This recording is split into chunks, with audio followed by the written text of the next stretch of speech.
Hello friends, Hindi with R D sir में आपका स्वागत है। हम लोग यूपीएसआई प्रीवियस ईयर के हिंदी के क्वेश्चन सॉल्व कर रहे थे। ये क्वेश्चन पेपर है 2 दिसंबर 2021 शिफ्ट फर्स्ट का।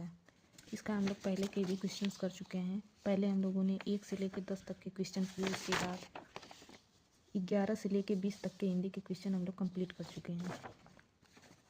उसके आगे के 21 से लेकर आज हम लोग 40 तक के क्वेश्चन को कंप्लीट करेंगे।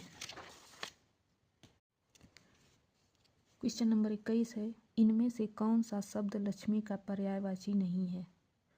चंचला, भारती, इंदिरा या अमला? चंचला ये लक्ष्मी का ही पर्यायवाची होता है। भारती ये सरस्वती का पर्यायवाची शब्द है। इस चिन्ह जो डॉट के नीचे कॉमा लगा हुआ है को क्या कहा जाता है? पूर्ण विराम, निर्देशक, अल्प विराम या अर्धविराम कहा जाता है। से पूर्ण विराम का चिन्ह ऐसा होता है, निर्देशक का चिन्ह इस हिसाब से होता है, अल्प विराम का चिन्ह ऊपर डॉट नीचे कॉमा होता है, अर्धविराम का चिन्ह केवल कॉमा होता है। इसलिए क्वेश्चन नंबर 22 का अल्प विराम इसका आंसर होगा। क्वेश्चन नंबर 23 है, निम्न वाक्य में गरीबों को दान दो में गरीब किस कारक का उदाहरण है? करण कारक, कर्म कारक, संप्रदान कारक या पादान कारक? ये गरीबों को दान दो, दान किसके लिए दिया जा रहा है? गरीबों के लिए के साथ को का जो प्रयोग होता है वो संप्रदान कारक में होता है। क्वेश्चन नंबर 27 है, उपसर्ग इनमें से कहाँ जोड़ा जाता है? शब्द के पहले, शब्द के बीच में या शब्द के अंत में या वाक्य के अंत में जोड़ा जाता है। उपसर्ग हम लोग किसी मूल शब्द के पहले जब जोड़ते हैं तो उपसर्ग का प्रयोग होता है। मूल शब्द के बीच में ऐसा कुछ भी नहीं है। मूल शब्द के अंत में प्रत्यय को जोड़ा जाता है, इसलिए इसका आंसर होगा शब्द के पहले। क्वेश्चन नंबर 28 है, इनमें से शुद्ध वाक्य कौन सा है? मेरे को जाने दो, ऐसा कोई वाक्य नहीं होता है। राम के अनेकों नाम है, अनेक खुद ही बहुवचन को दर्शा रहा है, इसलिए अनेकों गलत होगा। मैंने पुस्तक पढ़ा, पुस्तक स्त्रीलिंग शब्द होता है, इसलिए पढ़ा इसमें नहीं आएगा। मैंने पुस्तक पढ़ी, इसलिए ये मैंने पुस्तक पढ़ी स्त्रीलिंग पुस्तक है, तो इसके साथ पढ़ी शब्द प्रयोग होगा। आंसर होगा मैंने पुस्तक पढ़ी। क्वेश्चन नंबर 29 है, इनमें से कौन से कवि अष्टछाप में सम्मिलित नहीं है? चित्तस्वामी, गोविंद स्वामी, सूरदास या हरिदास?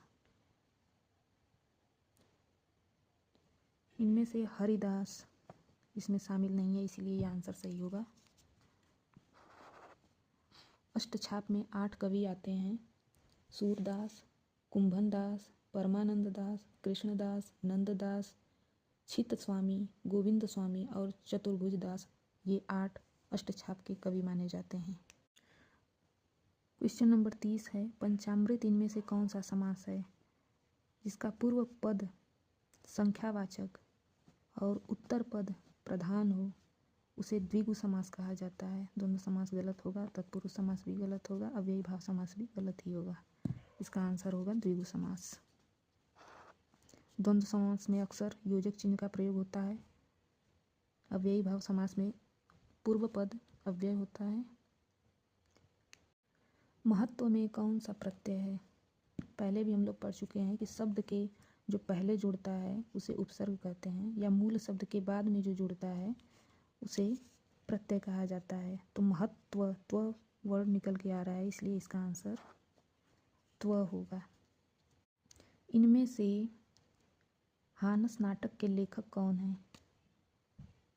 हानस नाटक के लेखक भीष्म साहनी हैं। आंसर बी सही होगा, भीष्म साहनी। क्वेश्चन नंबर 33 है, सब में व्याप्त रहने वाला वाक्यांश के लिए इनमें से प्रयुक्त शब्द कौन सा है?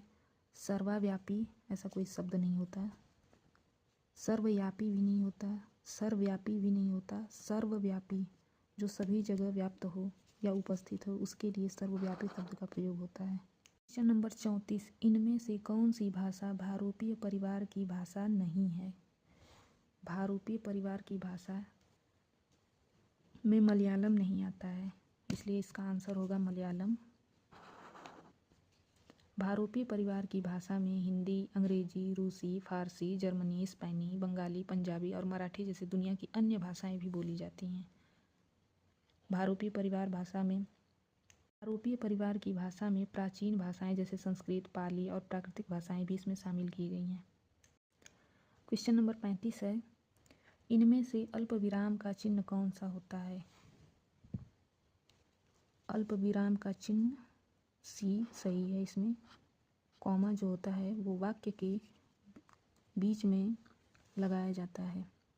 क्वेश्चन मार्क ये प्रश्नवाचक चिन्ह का है, ये योजक का है। और ये क्वेश्चन नंबर 26, भाषा की सबसे छोटी इकाई को क्या कहा जाता है? भाषा की सबसे छोटी इकाई वर्ण और अक्षर होते हैं। लिखित इकाई को वर्ण और मौखिक इकाई को अक्षर कहते हैं, इसलिए इसका आंसर वर्ण होगा। उच्चारण तो किसी शब्द या वाक्य के बोलने पर जो अर्थ निकलते हैं उसे उच्चारण कहते हैं। शब्द वर्णों के मेल से शब्द बनता है और शब्दों के मेल से पद बनता है, इसीलिए भाषा की सबसे छोटी लिखित इकाई को वर्ण कहा गया है। इनमें से कौन सा शब्द तद्भव नहीं है? ताला, दृक्, दृग और तमोली। इसका आंसर होगा दृक्। दृक् का ही रूप परिवर्तन दृग है, जो आंखों के लिए प्रयोग होता है। ताला का तद्भव तालक होता है। तमोली पान बेचने वाले को कहते हैं, पान बेचने वाला, उसे तमोल बोला जाता है।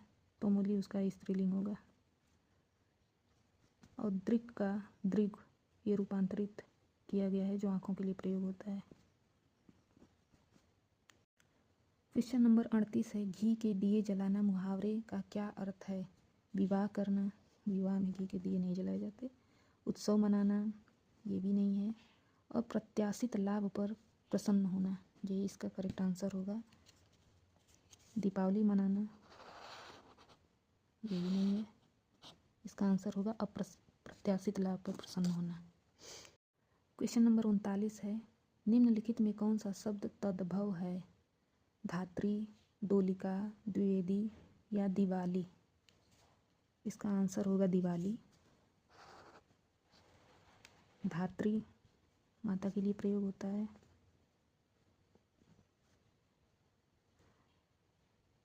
डोलिका शब्द झूला के लिए प्रयोग होता है।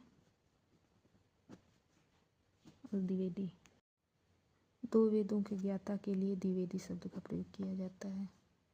क्वेश्चन नंबर 39 का आंसर होगा दिवाली। क्वेश्चन नंबर 40, इनमें से कौन सा व्यंजन संयुक्त व्यंजन का उदाहरण है? संयुक्त व्यंजन दो व्यंजनों के मेल से बने व्यंजन को संयुक्त व्यंजन कहते हैं। 6 ये एक संयुक्त व्यंजन है। आधा क प्लस मूर्धन्य स से मिलकर बना हुआ व्यंजन संयुक्त व्यंजन आते हैं।